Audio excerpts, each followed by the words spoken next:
오늘은 히브리서 11장 13절 이하 말씀으로 나그네와 본향, 우리의 익숙한 말은 고향이라고 표현하는 게 낫겠죠. 고국을 떠나 타국에 사는 사람을 일컬어 외국인이라고 합니다. 여러분 자신이 외국인으로 사신 경험이 한두 번은 있을 거예요. 이를테면 며칠 여행을 가도 다른 나라에 가면 우리는 그때 그 나라 사람들에게는 외국인으로 그 땅에 있는 거죠. 고향을 떠나 타향살이하는 사람들 역시 고향을 그리워하는 사람으로 우리 주변에 많은 외국인들이 들어와 있습니다. 금년도 초등학교 입학생 어린아이 가운데 27%가 다문화 가정의 자녀라고 그래요. 굉장히 많은 겁니다. 다문화 가정, 예전 말로 국제 결혼한 분들이죠. 그만큼 우리나라에도 외국인들이 많이 살고 있습니다. 외국인이 갖고 있는 수많은 특징, 언어가 다르죠. 음식이 다릅니다. 생활 양식도 다릅니다.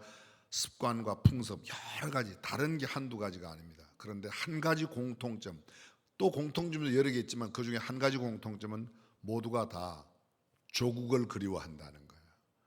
고향을 그리워한다는 겁니다. 고향을 떠나 타향에 사는 사람들 역시 너나 할 것 없이 모두가 향수에 젖어 살고 늘 향수병이 몸에 배어 있는 것, 지나친 과언이 아닐 겁니다. 특히 명절이나 가족과 친인척들의 기념일이 다가오면 더욱 향수가 짙어지게 마련입니다.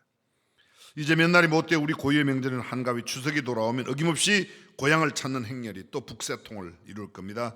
그러나 정작 고향에 가면 고향이 더 이상 고향이 아닌 그런 고향이 되어버린 사람들이 너무도 많습니다. 고향을 떠나 사는 사람, 고국을 떠나 흩어진 사람들을 가리켜서 우리는 좀 어려운 말로 디아스포라, 흩어진 자들, 나그네라고 말하고 방랑자, 외지인, 길손, 외국인, 그 외에도 많은 표현들이 있습니다. 수원 영통에 가면 교회 이름이 나그네 교회가 있습니다. 장로교회인데 그 교회 홈페이지에 그 교회를 소개하는 문구에 왜 교회 이름이 나그네 교회인가를 이야기합니다. 성경 말씀에 따라 이 땅에 사는 성도는 하늘 본향을 바라보며 하나님의 교훈을 따라 예수 그리스도의 은혜 안에서 살아가는 나그네이기 때문에 교회 이름을 나그네 교회라. 상당히 일리가 있고 고개가 끄덕여집니다. 성경은 우리 인생을 나그네라고 표현하는 것이 참 여러 곳에 나타납니다. 나그네란 말, 고향 사람이 아니라는 말이요, 자국민이 아니요, 외국인이라는 뜻이고, 순례자라는 뜻이고, 이방이라는 뜻이고, 길손이라는 뜻이고, 객이라는 말입니다. 빌립보서 3장 20절에 바울이 빌립보 교회 편지를 보내면서 우리의 시민권은 하늘에 있다. 하늘에 있다. 우리의 시민권은 하늘에 있다고 말하고 있습니다. 지금 현재 우리가 대한민국의 주민등록지를 갖고 주민등록증을 갖고 살아도 우리의 본래의 시민권은 하나님 나라에 있다고 믿으시면 아멘. 그렇습니다. 예수님 요한복음 14장 1절에서 제자들에게 내가 이제 떠나서 아버지께로 간다. 그때 제자들이 모두 근심합니다. 너희는 마음에 근심하지 말라. 하나님을 믿으니 또 나를 믿어라. 내가 가서 너희를 위하여 처소를 예비하고 처소를 예비하면 다시 와서 나 있는 곳에 너희도 있게 하겠다. 그 처소, 주님이 우리를 위하여 예비하신 처소. 우리는 이 땅에 살고 있지만 어떤 날 주님이 예비하신 처소로 갈 줄로 믿습니다. 그렇습니다. 베드로전서 2장 11절에 보면 사랑하는 자들아 나그네와 행인 같은 너희를 권하노니 영혼을 거스려 싸우는 육체의 정욕을 나그네와 행인 같은, 행인 길손이죠, 객이죠. 나그네 같은 말입니다. 창세기 47장 9절에 보면 바로 앞에 이 요셉의 아버지 야곱이 오게 되죠. 야곱이 당신 나이가 몇 살이냐고 이 바로로부터 질문을 당합니다. 바로가 그렇게 물었을 때 야곱이 바로에게 고하되 나그네 길의 세월이 130년이니 다 나의 30년이니이다. 나의 연세가 얼마 못 되니 우리 조상의 나그네 길의 세월에 미치지 못하나 험악한 세월을 보내었나이다. 나그네 인생길, 험악한 인생길입니다. 누구도 순탄한 인생길로 나그네를 다 마치는 사람은 없습니다. 시편 119편 54절 나의 나그네된 집에서 주의 율례가 나의 노래가 되었나이다. 나그네된 인생살이 가운데 나는 주의 율례가 노래, 여러분의 노래는 무엇입니까? 여러분의 나그네 인생길에 인생은 나그네 길 어디서 왔다가 어디로 가는가 그런 노래 부릅니까? 트로트를 부르십니까?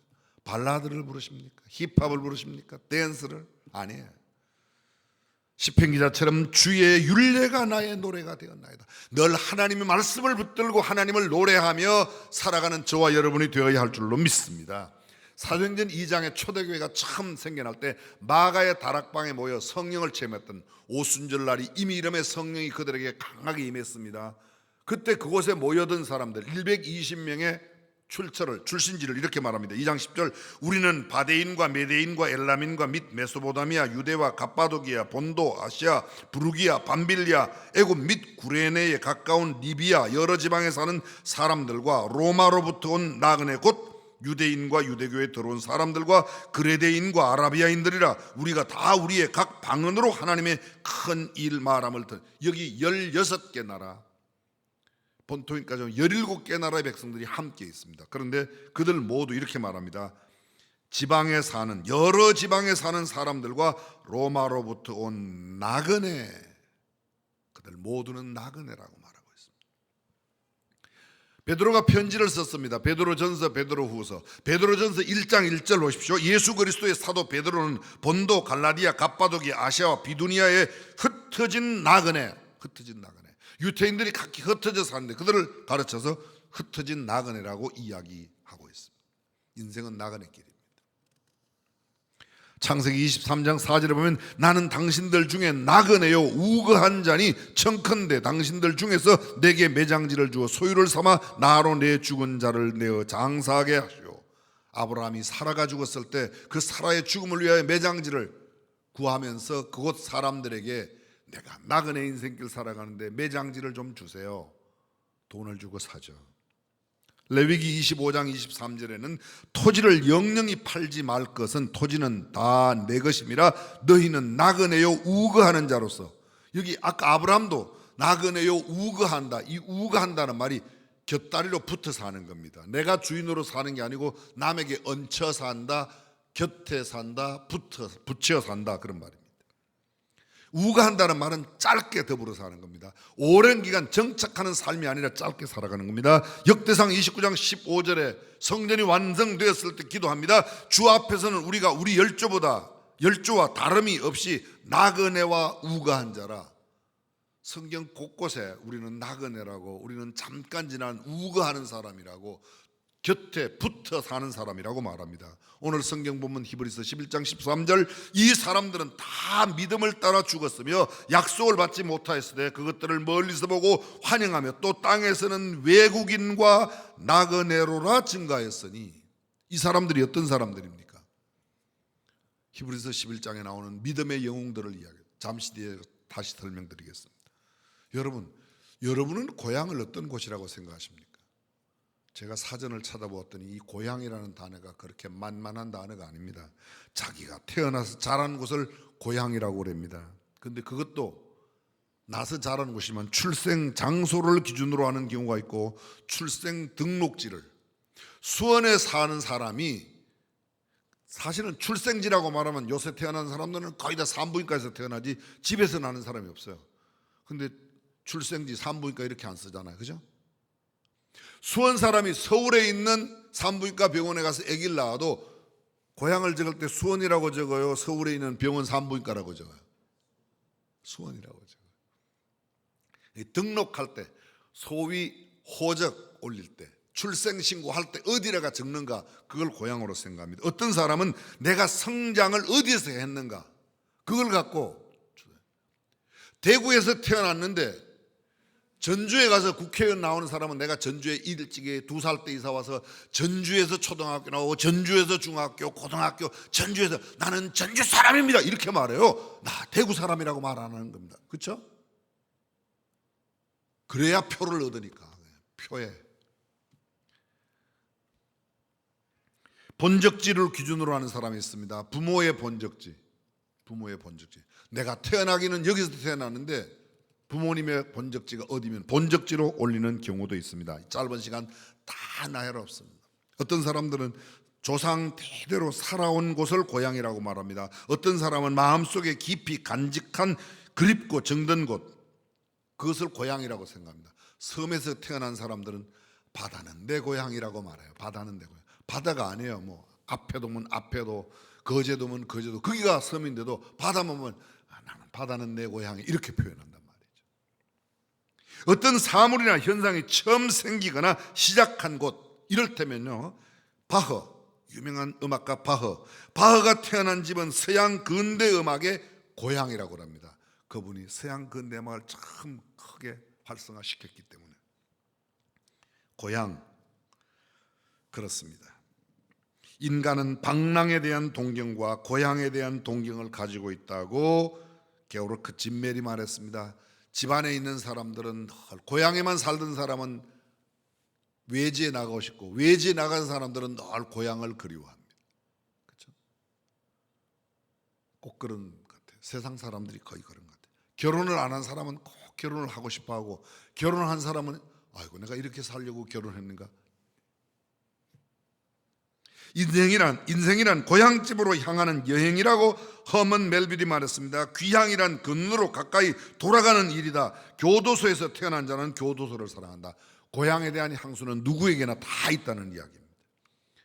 우리나라 시인 가운데 1902년도에 태어났던 정지용이라는, 사실 풀려지기 전까지는 시인이 별로 알려지지 않았는데 이분의 시는 우리에게 굉장히 널리 알려져 있습니다. 여러분 혹시 향수라는 노래 아십니까? 넓은 벌 동쪽 끝으로, 옛 이야기 지줄대는 실개천이 회돌아 나가고, 뭐 그런 노래 있습니다. 잘 아실 겁니다. 얼룩배기 황소가 해슬빛 금빛 게으른 울음을 우는 곳, 그곳이 차마 꿈엔들 이칠리야. 질화로에 제가 식어지면 빈 밭에 밤바람 소리 말을 달리고, 열번 졸음에 겨우 늙으신 아버지가 집베개를 돋아 고이시는 곳, 그곳이 차마 꿈엔들 이칠리야. 흙에서 자란 내 마음 파란 하늘빛이 그리워, 함부로 쏜 화살을 찾으러 풀섭 이슬에 함추럼 휘적시던 곳, 그곳이 차마 꿈엔들 이찰리야. 전설바다에 춤추는 밤물결 같은 검은 귀민머리 날리는 어린 누이와 아무렇지도 않고 예쁠 것도 없는 사철 발벗은 아내가 따가운 햇살을 등에 지고 이삭 줍던 곳, 그곳이 차마 꿈엔들 이칠리야. 하늘에는 성근별, 알 수도 없는 모래성으로 발을 옮기고 서리 까마귀 우지짓고 지나가는 초라한 지붕, 흐릿한 불빛에 돌아앉아 도란도란 거리는 그곳, 그곳이 차마 꿈엔들 이칠리야. 다 고향을 그리워하는 향수. 뭐 이 시에 대한 이야기를 다 말할 수 없습니다. 굉장히 시각적이고 청각적이고 감각적이고 우리의 감수성을 터치하는 그런 시입니다. 근데 이 정지용 씨가 이 시를 쓰고 드디어 고향을 갑니다. 그리고 시를 써요. 고향이라는 시를 씁니다. 이렇게 씁니다.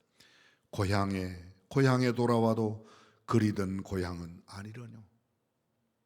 고향이라고 와봤는데 고향이 아닌 거예요. 산꿩이 알을 품고 뻐꾸기 제철에 울건만, 마음은 제 고향 지나지 않고 먼 항구로 떠도는 구름. 산꿩은 그대로 알을 품고 뻐꾸기 제철 되면 울기는 한데, 옛날 자연 환경은 그대로인데 내 마음은 구름처럼 방황하여 여기가 고향이 아니로구나, 이렇게 느낀다는 겁니다. 오늘도 맥 끝에 홀로 오르니 흰 점꽃이 인정스레 웃고, 산에 올라갔더니 들꽃이 그냥 있다는 겁니다. 어린 시절에 불던 풀피리 소리 아니 나고 메마른 입술에 쓰디 쓰다 고향에 돌아와도 그리던 하늘만이 높으로구나. 하늘은 옛날 하늘 그대로 높으런데 아니라는 거죠. 고향은 이미 고향이 아니라는 겁니다. 사랑하는 성도 여러분, 여러분의 고향은 어디십니까? 다 지금 내가 어디서 태어났지, 호적상 아니면 다 생각할 겁니다.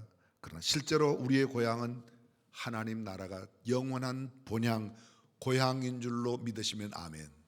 그렇습니다. 미국의 소설가 가운데 토마스 월트라는 소설가가 있습니다. 그가 쓴 소설 가운데 다시 집으로 돌아갈 수 없다라는 소설이 있습니다. 내용은 이러합니다. 소설의 주인공은 젊어서 꿈꾸던 소원을 성취합니다. 돈도 벌었습니다. 명예도 얻었습니다. 지식도 많이 쌓았습니다. 아름다운 여인을 아내로 맞이했습니다. 똑똑한 자녀들도 두었습니다. 이제 그는 오랫동안 가보지 못한 고향에 가고 싶어졌습니다. 기차를 타고 고향에 드디어 갔습니다. 옛날 자기가 살던 그곳 고향에 갔는데 노스캐롤라이나주에 있는 애쉬빌이라는 조그만 마을 역전에 내리는 순간 그는 몹시 당황하고 어쩔 줄 몰라 합니다. 실망했습니다. 고향은 너무나 변해 있었습니다. 거리는 현대화되고 인심도 변했습니다. 친구는 남이 되었고 고향 땅에 온 자기는 오히려 이방인이 되어 있었습니다. 그것은 이미 자기가 꿈에 꾸던 추억의 고향이 아니라 다른 이방인의 땅처럼 느껴졌습니다. 주인공은 다시 돌아오는 기차에 올라 슬프게 이렇게 고백합니다. 나는 고향으로 돌아갈 수 없다. 어제의 평화와 고요함으로 돌아갈 수 없다. 길이 있다면 앞으로 가는 것뿐, 뒤로 가는 길은 영원히 사라진 것이다. 많은 사람은 과거의 향수 속에 살아갈 뿐 진정한 고향으로 갈 수 없다는 겁니다. 남은 것은 우수와 고생했던 추억뿐 그것이 마음에 즐거움을 주지 못합니다. 비록 알지 못하고 힘들지라도 내일을 똑바로 바라보고 오늘을 살아갈 수 있는 자만이 마음의 즐거움을 회복할 수 있고 영원한 본향을 나의 고향으로 삼은 사람만 그 고향에 대한 그리움과 그곳 갔을 때 실망하지 않는 놀라운 축복의 고향을 맞게 될 줄로 믿습니다. 이 땅에 우리가 살아가는 데 있어서의 그리는 고향은 고향이 아닙니다. 하나님의 나라 그것입니다. 절대로 실망시키지 않는 우리가 바라보아야 할 그 내일이 있기 때문입니다. 우리의 미래입니다. 하나님의 나라는 내일의 세계만이 아니라 오늘 우리가 뜻이 하늘에 이루어진 것 같이 땅에서도 이루어지다라는 말씀처럼 이 땅에서 그 하나님의 나라를 누리며 살아가고 언젠가는 그 고향으로 본향으로 가게 되어 있습니다. 우리가 나그네요 본향이 있음을 분명히 믿는다면 70년, 80년 혹은 100년을 산다고 해도 언젠가는 떠난다는 사실을 잊지 않는 것이 가장 중요해요. 나그네 인생길에 가장 중요한 것은 나는 언젠가는 떠난다. 우리가 잘 알고 있습니다. 이스라엘의 제2대 임금 다윗이 30살에 왕위에 오르죠. 40년 동안 왕위에 있고 드디어 왕좌의 자리를 아들 솔로몬에게 내어주면서 솔로몬을 불러놓고 유언을 합니다. 잘 알죠? 무슨 유언하죠? 내가 이제 이 세상 모든 사람의 가는 길로 가게 되었다. 너는 힘써 대장부가 되라. 주의 법도와 율례와 규례를 모세의 율법에 기록된 대로 다 지키라. 그리하면 너의 후손이 왕위에서 끊어지지 아니할 거야. 이 세상 모든 사람의 가는 길로 간다고. 아들아, 너도 언젠가는 이 길을 갈 거야. 너도 이 길을 오고야 말 거야. 아들에게 죽음의 길을 가르쳐 주는 게 다윗이 솔로몬에게 가르친 마지막 유언입니다. 하룻밤 경점 같은 인생에 미련을 두지 말아야 합니다. 세속적인 꿈과 환상과 비전이 아니라 보다 영원한 하나님 나라 천국에 대한 비전이 실제 가치 있는 비전임을 알고 그것을 바라보며 이 땅에 미련을 두지 않는 사람, 이 땅에 소망을 두고 살아가지 않는 사람이 진정한 본향의 사람이라 합니다. 이 땅의 생은 우거하는 존재입니다. 잠시 머물다 갑니다. 시위를 떠난 화살처럼 지나가는 빠른 인생길입니다. 석양의 그림자처럼 사라지는 인생입니다. 인생은 풀과 같고 인생의 영혼은 풀의 꽃과 같은데 풀은 마르고 꽃은 시든다고 이야기합니다. 그러므로 인생에 소망이 없다는 거죠. 인생의 소망에 둘 가치가 없다는 겁니다. 속절없이 지나가는 일장춘몽의 인생 기억하고 살아가는 것이 지혜이죠. 이 땅에 두고 갈 것을 너무 많이 쌓아두지 마십시오. 가지고 가지 못할 것을 지나치게 쌓아두면 떠날 때 미련 생깁니다. 여러분 지난주 말씀 기억나십니까? 소돔에 너무나 좋은 것을 많이 두었던 롯의 아내는 뒤를 돌아본 거로 소금 기둥이 되었더라. 이 땅에 너무 많이 쌓아두면 떠날 때 좀 어려울 것 같아요. 그렇죠? 하늘나라에서 여행을 해보셨죠? 여행할 때 주로 가장 많이 여러분들이 신경 쓰는 부분이 어디십니까? 여행을 가니까 일주일 여행을 가면 가방을 한 5개씩 가져가죠? 하나만 가져가요? 가능한 한 줄이려고 합니다. 무거운 것은 안 가져가야지 돼요. 간편해야 합니다. 무겁지 않아야 됩니다. 간단히 다녀오고 쉽게 손쉽게 해야 됩니다. 가벼울수록 좋습니다. 간편하면 더욱 좋습니다. 멀리 본향을 바라보며 거기에서 인정받고 그곳에서 칭송받고 그곳에서 상받을 것을 바라보아야지. 이 땅에 살아가는데 그래서 내 주변에 있는 사람들이 너무 칭송한다고 흔들 필요 없습니다. 너무 좋아할 필요 없습니다. 내 주변에 있는 사람들이 좀 비웃고 조롱한다고 그것 때문에 흔들 필요 없어요. 나는 그 사람들한테 인정받고 비난받는 일에 흔들리는 게 아니라 영원한 내 본향 하나님께서 나를 어떻게 보시느냐가 훨씬 더 중요한 줄로 믿습니다. 좌로나 우로나 치우치지 말고 세상의 소리에 귀 기울이지 말고 주님의 음성과 말씀을 따라 생각하고 집중하고 그 말씀대로 살아가면 어떤 날 우리의 본향에 이를 때에 하나님의 큰 격려와 칭찬과 상급을 받을 줄로 믿습니다. 오늘 히브리서 11장 우리가 잘 알고 있는 대로 믿음의 영웅들을 나열한 믿음장이라고 말합니다. 믿음의 산맥에 우뚝 솟은 그 봉우리들 나열하고 있습니다. 이 사람들, 오늘 성경문 13절에 이 사람들이라고 말하는 이 사람들이 누구예요? 아벨, 에녹, 노아, 아브라함, 사라, 이삭, 야곱, 요셉, 모세. 그 짧은 시간에 히브리서 기자가 11장에서 이렇게 말합니다. 뒤에 내가 이런 사람들의 이야기를 다 말하려고 하면 내게 오히려 시간이 부족하다. 그 많은 사람들 13절 보세요. 이 사람들은 다 믿음을 따라 죽었으며. 믿음을 따라 죽었다는 겁니다.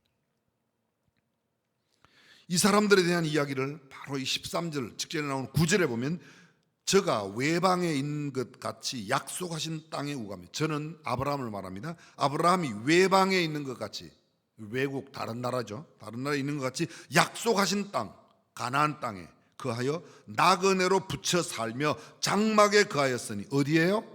장막에 거하였다. 방랑자의 삶을 살았다는 겁니다. 나그네의 삶, 유목민의 텐트 생활. 몽골에 가면 몽골 사람들 유목 생활하면서 게일하우스 짓죠. 짧은 시간에 짓고 짧은 시간에 집을 짓는데 하루가 안 가요. 아니, 몇 시간이면 짓습니다. 그다음 몇 시간이면 딱 얼른 뜯어갖고 옮겨갈 수 있습니다.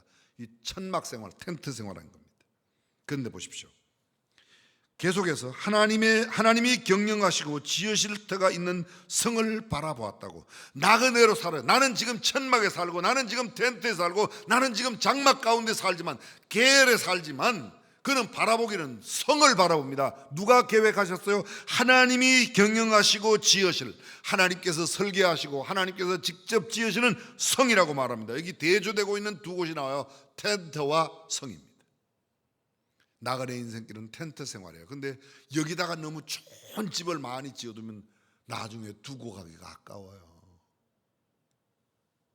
하나님이 설계한 집, 하나님이 건설하시는 성, 사람이 짓는 천막 차이가 있습니다. 13절 그 성을 멀리서 바라보고 즐겁게 기쁘게 바라본다. 멀리서 바라보았다. 기쁨과 즐거움으로 하나님 나라를 바라본다. 지금 저와 여러분들은 무엇을 바라보고 사십니까?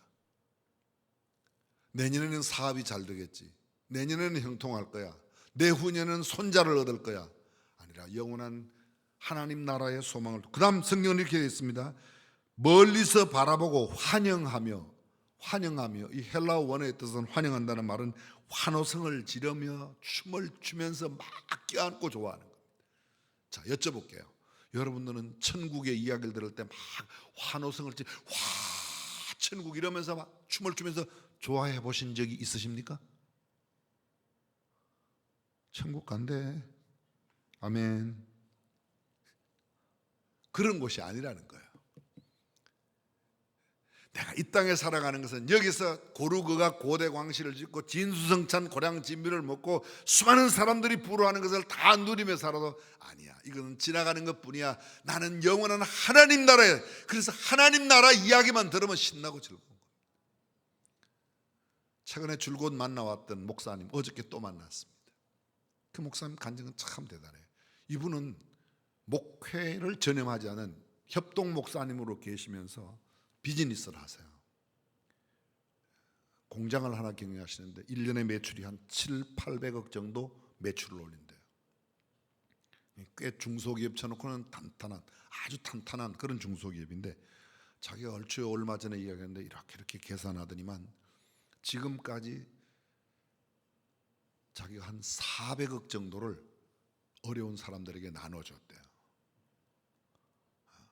별로 여러분들에게는 큰 감동이 안 되죠. 한 4천억씩 나눠주셨기 때문에 400억은 푼돈이라 굉장해요. 정말 놀라운 분이에요.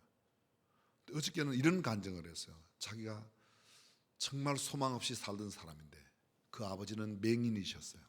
정말 가난하게 사셨어요. 자수성가해서 지금은 굉장히 그만큼 그렇게 누리는데도 늘 검소한 생활을 하세요. 굉장히 옷도 그냥 수수하게, 음식도 그냥 그렇게. 근데 나누어 주는 것은, 어저께 간증이 이거였어요. 자기가 구원의 소망이 없던 나에게 천국의 구원을 가르쳐주고, 할 수 있는 것은 이걸 모르는 사람들에게 천국 소망 알려주고 복음 전하는 것보다 더 귀한 일이 어디 있겠는가. 그걸 간증을 그렇게 하는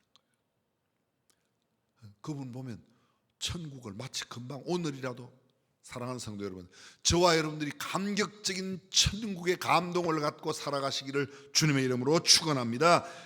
그 성을 멀리서 바라보고 그렇게 환영하며, 우리가 이 땅에서는 외국인으로 나그네로 삽니다. 여기에 자신의 나라가 아닌 그곳 다른 땅에 살아간 사람은, 국적이 다른 사람, 그런 사람으로 찾아가면 우리는 본향을 찾는다. 14절에 보면 본향을 찾는 것, 여기 찾는다는 말이 간곡히 간절히 사모하며 찾는 겁니다.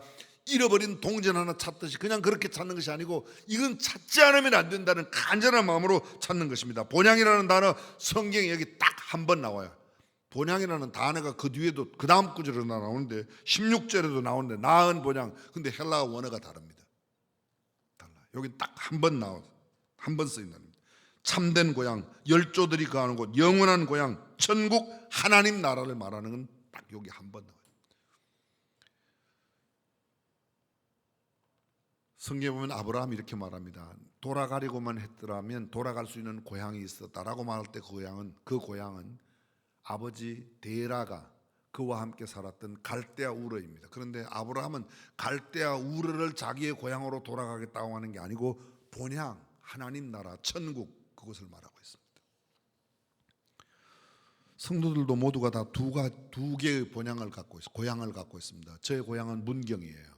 그러나 제 진짜 고향은 하나님 나라입니다. 할렐루야. 저와 여러분들의 모든 고향은 한 곳 천국에서 만나게 될 줄로 믿습니다. 미국 시민권 가지고 있는 사람들, 미국에 살면서도 미국의 영주권이나 시민권 없는 사람들 참 살기가 불편합니다. 그런데 영주권 얻고 시민권 얻으면 그렇게 좋아할 수가 없습니다. 사랑하는 성도님, 천국 시민권은 이것과 좋게 비교할 수 없는 가장 가치 있고 가장 존귀하고 가장 멋지고 근사한 시민권인 줄로 믿습니다. 우리가 그곳으로 간다는 거예요. 그래서 이 땅에서 조금 이루지 못했다, 이 땅에서 조금 이루었다, 그것 때문에 너무 기뻐할 것도, 그것 때문에 너무 슬퍼할 것도 없이 하나님 나라의 본향을 바라볼 수 있기를 주님의 이름으로 축원합니다. 그렇습니다. 우리는 이 땅에 나그네로 살아갑니다. 나그네로 살면서 꼭 기억해야 될 것 정리해 보겠습니다. 첫 번째, 철저한 나그네의 삶이 무엇인가를 이해하는 겁니다. 언젠가는 떠난다는 사실이에요. 이게 헬라어로 크세노이 또는 파로이케인 여러 가지 표현이 있습니다. 무슨 말인가 하면요, 나그네의 삶을 성경은 이렇게 말합니다. 정오, 혐의, 경멸의 대상이 된다는 겁니다. 크세노스라는 말을 야만인, 우리가 이 땅에 살아가면서 예수 믿는다는 이유 때문에 혐오감을 남들에게 주고 정오심의 대상이 되고 경멸의 대상이 되고 야만인으로 취급받고, 가난해도 외국에 사는 것보다 낫다, 어디에 사는 것이, 고향에 사는 것이, 본향에 사는 것이. 그런데 우리는 나그네로 살아가니까, 외국인처럼 나그네로 살아가니까 마음껏 누리며 살지 못한다는 겁니다. 파로이케인이란 말, 우거하다, 잠깐 산다는 겁니다. 더불어 살아가는 겁니다. 외인의 세를 내야 하고 노예 취급받으면서 사는 삶입니다. 그리스도인들이 이 땅에 살아가는 삶은 노예 취급받는 삶이라고 성경은 이야기합니다.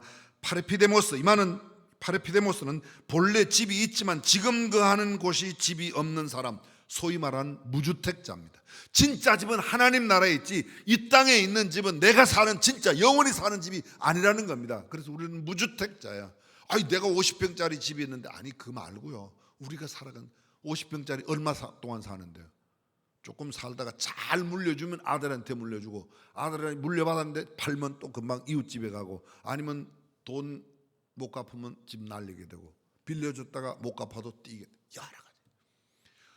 절대로 빼앗기지 않는 영원한 집, 하나님 나라, 천국에 있는 줄로 믿습니다. 외국에 산다는 것은 매우 굴욕적인 삶으로 대접받던 시대가 그 시대였습니다. 그래서 외국인이요, 나그네요, 길손이요, 행인 같은 이런 말은 성경에 나올 때 그리스도인들의 삶이 결코 녹록지 않다. 세상으로부터는 멸시를 당하고 천대를 받고 사람들에게 야유를 당하고 야만 취급을 받으며 살아가는 것이 그리스도인이에요. 실제로 근래 그렇지 않습니까? 우리가 경험했잖아요. 당장에 작년 금년도에 우리가 얼마나 경험했습니까? 중앙침례 교인 들어오지 마세요. 병원에서도. 우리 교회에서 무슨 코로나 진원지로 코로나 퍼뜨린 적 있어요? 코로나 환자가 다녀갔을 뿐인데, 요 바로 우리 교회 맞은편에 있는 초등학교, 매산학교, 중학교에 다니는 애들 손들어라. 어느 애들 집에 가. 뭐 하는 짓들입니까? 예배당에 갔다 왔다는 이유 때문에. 아리스테아라는 사람의 편지 가운데 이런 말이 있습니다. 자기 나라에서 살고 죽는 것은 퍽으나 좋은 일이다.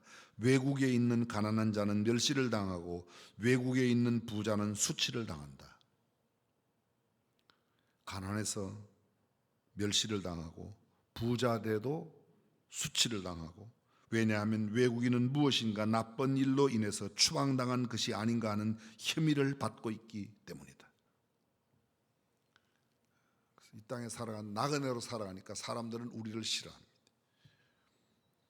쥐페스라고 하는 글에는 이런 말이 있습니다. 자기 지붕 밑에서 지내는 가난한 생활이 남의 집의 호사스러운 음식보다 낫다. 적든 많든 간에 만족하는구나. 이 집에서 저 집으로 옮겨 사는 것은 치욕적인 것이며 길손으로 있는 곳에서는 너는 스스로의 입을 열 용기조차 없느니라. 내가 사람들에게 술을 마시게 하지만 그런데도 너는 술 마시는 사람들로부터 감사하다는 소리를 듣지 못한다. 더욱이 매우 쓰디쓴 말만 들을 것이다. 이리 오시오 길손이여, 식탁을 마련해서 그대 손에 무엇이든 갖고 있으면 그것을 나에게 먹여줘. 음식은 내가 만들지만 먹여줄 뿐 나그네는 제대로 먹지도 못하는 게 당시의 상황이라는 겁니다. 길손이여, 귀한 분에게 자리를 양보하시오. 내 형제가 내 곁으로 체류코자 왔으니 당신이 방을 비워주고 나가시오. 이게 길손이 당하는 일입니다. 그리스도인들이 이 땅을 살아가는 동안에 겪어야 하는 일들이 그런 일들이라는 거예요. 그러나 그럼에도 불구하고 그것 때문에 좌절하거나 낭망하지 말아라. 왜냐하면 너네들에게는 영원한 본향이 있기 때문에. 사랑하는 성도 여러분, 저와 여러분들이 이 땅에서는 어려움을 겪고 이 땅에서는 고통을 받고 이 땅에서 남들에게 오해를 당해도 하나님 나라 영원한 본향을 바라보고 승리하는 저와 여러분이 되시기를 주님의 이름으로 축원합니다. 터툴리안 이런 말을 합니다. 이 땅 위에서는 순례이며 자신을 확보하는 지위는 천국에 있다는 것을 알고 있다. 이 땅에서는 순례자로 지나갈 뿐 우리의 참된 지위는 천국에 있다. 클레멘테가 말합니다. 이 땅 위에는 우리들에게 조국이 없다. 이 땅에는 그 어디에도 아무리 돈을 많이 벌고 많은 것을 배우고 많은 것을 갖추어도 내가 내 몸을 영원히 둘 내 땅은 이 땅에 없다는 겁니다. 어거스틴 말합니다. 우리들은 조국에서 추방된 기류자들이다. 그리스도인, 영원한 것을 향해 여행하는 자. 이 세상은 교량이다, 다리이다. 천국을 가는, 이 세상은 천국을 가는 다리인데 다리를 지나면서 다리 위에 집을 짓는 사람이 있는가? 내가 다리 건너 영원히 가야 할 그곳에 집을 짓는 사람들이 참된 사람 아닌가? 사랑하는 성도 여러분, 저와 여러분들 이 땅 위에 집을 짓지 말고 하나님 나라의 아름다운 집을 지어가는 성도가 되시기를 주님의 이름으로 축원합니다. 두 번째 나그네는 철저한 환상과 소망을 잃지 않고 살아야 된다는 겁니다. 장구한 세월이 필요하다 해도 소망의 눈빛은 더욱 빛나야 하고 행선지가 아무리 멀다고 해도 그들은 발걸음을 절대로 멈추지 말아야 합니다. 소망을 가지고 여행하는 것은 목적지에 도달하는 것보다 훨씬 더 즐거운 일이다. 소망을 갖고 있는 한 더 즐겁다는 겁니다. 그들은 딴 길로 가지 않습니다. 여행에 필요해도 포기하지 않습니다. 도중에 죽어도 소망을 포기하지 않고 살아가는 사람, 참 본향을 바라보며 살아가는 사람들입니다. 그들은 어떤 경우에도 되돌아가지 않는 것이 세 번째 특징입니다.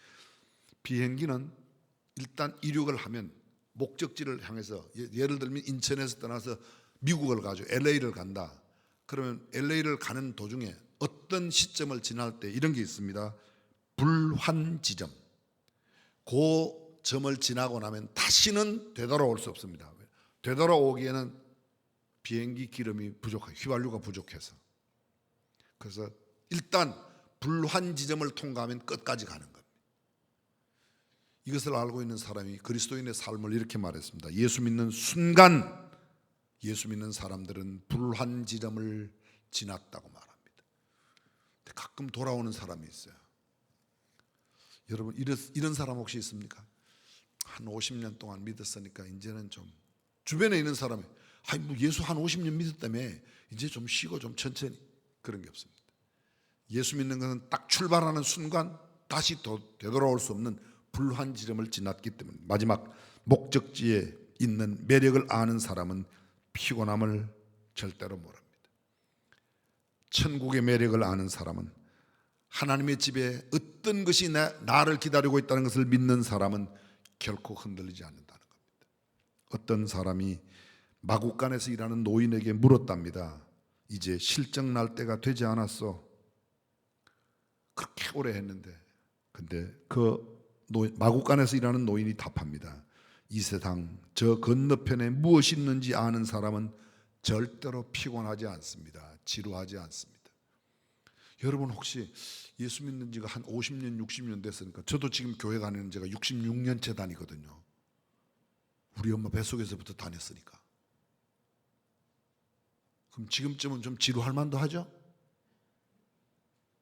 혹시 그렇겠다. 저 아직 안 그래요. 아직은 안 그래요. 근데 저는 하나님 나라 가는 큰 순간까지 그런 일이 없어야 진정한 그리스도인이고 본향을 향해 살아가는 사람인 줄로 믿습니다. 오늘 예배드리는 저와 여러분 모두가 나그네 인생길 가운데 이 땅에 소망을 두지 않고 영원한 본향에 소망을 두고 살아가는 진실한 참된 그리스도인으로 살아가시기를 주님의 이름으로 축원합니다. 기도하겠습니다.